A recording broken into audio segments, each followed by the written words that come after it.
que señalas es justo lo que aconteció una vez que se da la situación de la pandemia. Creo que a todo el planeta nos agarra desprevenidos sin saber qué hacer. Francamente, la reacción sí fue lenta. Confieso que no fue fácil de pronto, o sea, estando en casa, cómo hacer música si nuestra esencia es tocar en conjunto. Entonces, lo primero que hicimos es revisar el repertorio. Sinceramente, nos pasó lo que a muchos. Al principio no dimensionamos que esto se iba a alargar tanto.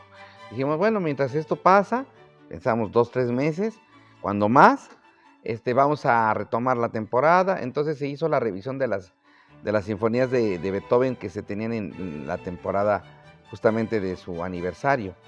Sin embargo, pasó el tiempo y se vio, bueno, ahora qué sigue. Se revisaron otras obras, después se hicieron otras estrategias, se analizaron videos de grandes virtuosos, pianistas, violinistas, como una manera de capacitación que bien nos va a todos los artistas de pronto darnos ese espacio.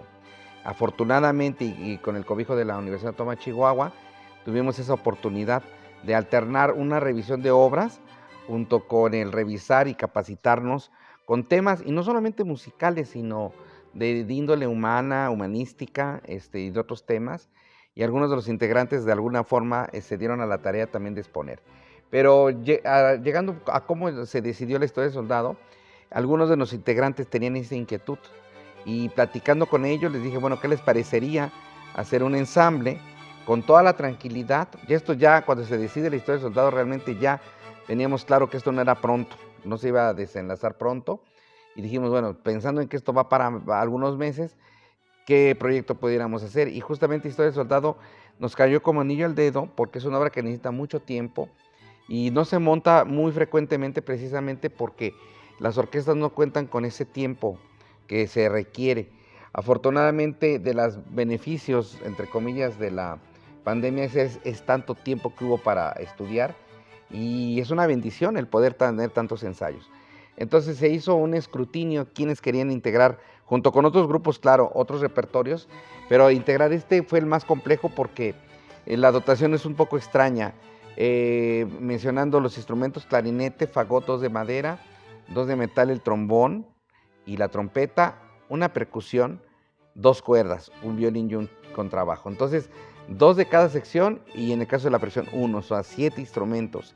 Pero con 7 instrumentos Stravinsky logra hacer una obra impresionantemente rica, basado sobre un cuento legendario ruso, la historia del soldado, que no es otra cosa que una especie de historia de Mefistófeles, ese encuentro del hombre con el diablo, tentado por el diablo. Si recordemos que las Sagradas Escrituras hablan de la tentación de Cristo por el diablo, ¿por qué no los hombres comunes y corrientes íbamos a ser tentados por el diablo en otro momento?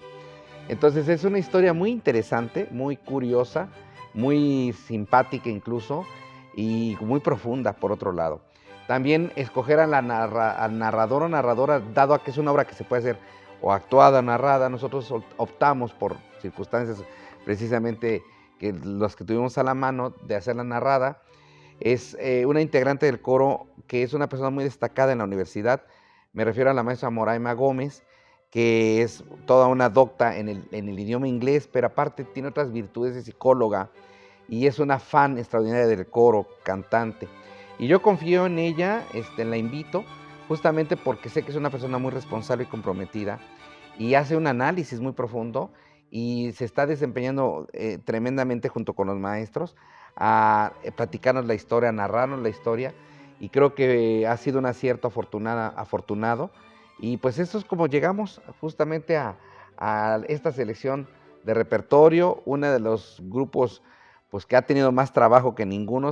Hemos trabajado semanalmente, nos vemos no todos los días por las circunstancias que sabemos, pero seguimos trabajando la obra, madurándola, y cabe mencionar que en 3 instrumentos se hizo un doble elenco, digamos, precisamente para darle más oportunidad a otras personas y que de alguna manera no tuvieran tanto peso, sino distribuir un poco, como dicen vulgarmente, un poco el peso del trabajo, distribuirlo en tantos integrantes que teníamos a la mano. Entonces hay dos violinistas que alternan el papel, 2 trombonistas y 2 contrabajistas. Los demás sí son un solo instrumento, pero esto como que le da un poco de sentido de equipo, a la agrupación, somos finalmente un equipo y nos respaldamos. Cuando alguien enferma, cuando alguien no está disponible, otro entra al quite. O sea, ese es como una familia, como un equipo, donde pues somos solidarios y tratamos que el objetivo es que esta obra salga y esperemos que puedan disfrutarla con nosotros. No es una obra estéticamente tradicional, es una obra compleja, pero ya cuando uno escucha el cuento, la verdad es una obra que resulta todo un reto, tanto tocarla como escucharla. Está muy parejo la distribución, pero sí, no deja de ser el violín el personaje como más clave, porque es el que de alguna manera tiene el tema del diablo. Hay que recordar que, no sé por qué razón, yo todavía no me lo explico, hay compositores a través de la historia que cuando representan al diablo escogen el violín. No sé a qué se debe, quizá lo seductor del instrumento, lo mágico. El violín tiene sonidos muy agudos, pero también muy graves.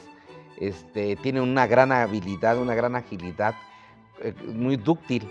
Quizás sea esa y otras razones, no lo sé. Pero en el caso de Stravinsky, al diablo, musicalmente, lo describe mucho con el violín. Entonces yo creo que por eso sí está un poquito más cargado la parte del violín, pero no deja de ser difícil para todos. La misma historia se va distribuyendo entre los demás instrumentos. Incluso hay unos temas que yo siento que el mismo soldado es el mismo violín, pero además el que le da el color militar de soldado es la percusión. Mucho es el redoble de tambor lo que le da el carácter, el contrabajo. El contrabajo no deja de tocar, hay muchas marchas, obvio, en una obra donde hay un soldado, pues evidentemente hay muchas marchas. Hay una parte muy interesante que se danza, que cuando se hace con actores o una bailarina, hay un tango, hay un vals y hay un ragtime, que son tres danzas de la época, de principios del siglo XIX, principios del XX, perdón, pues muy ad hoc, sobre todo el ragtime. El ragtime es una manera como de reconocer el mundo americano.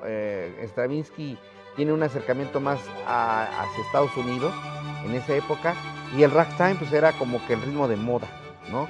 Es como ahora un compositor que escogiera un reggae o un, no sé, no sé, un ritmo actual. Stravinsky escoge el ragtime en ese momento como de los ritmos de los años 20, 30, que estaban siendo sensación. De hecho, hay compositores que toman mambos, que toman otro tipo de rítmicas de la época. Entonces, Stravinsky hace lujo precisamente tomando ritmos no tan antiguos. El vals sí ya tenía décadas, ¿no? Y el tango es otro ritmo que me llama la atención, cómo lo toma Stravinsky de una manera, es un ritmo latinoamericano, ¿no? Del sur del continente. Entonces, muy interesante. Es una obra que si se empieza a profundizar, la verdad es una obra que no termina uno, es una obra muy rica. Y quiero confesar que también para mí como director ha sido un reto. Yo realmente por eso la propuse. Cabe mencionar que esta obra se pide en muchos concursos y cursos de dirección. O sea, está implícita en exámenes de titulación, en concursos. Entonces, una obra que yo le tenía muchas ganas, la estudié de joven, y ahora que se da la oportunidad, que la pandemia nos permite hacerla, por no poder todos los instrumentos, creo que es de las cosas que agradezco a la vida, el poder haberla hacer, pero además con la oportunidad de ensayar lo suficiente. Eso creo que son de las cosas que tenemos que apreciar y agradecer. Al contrario.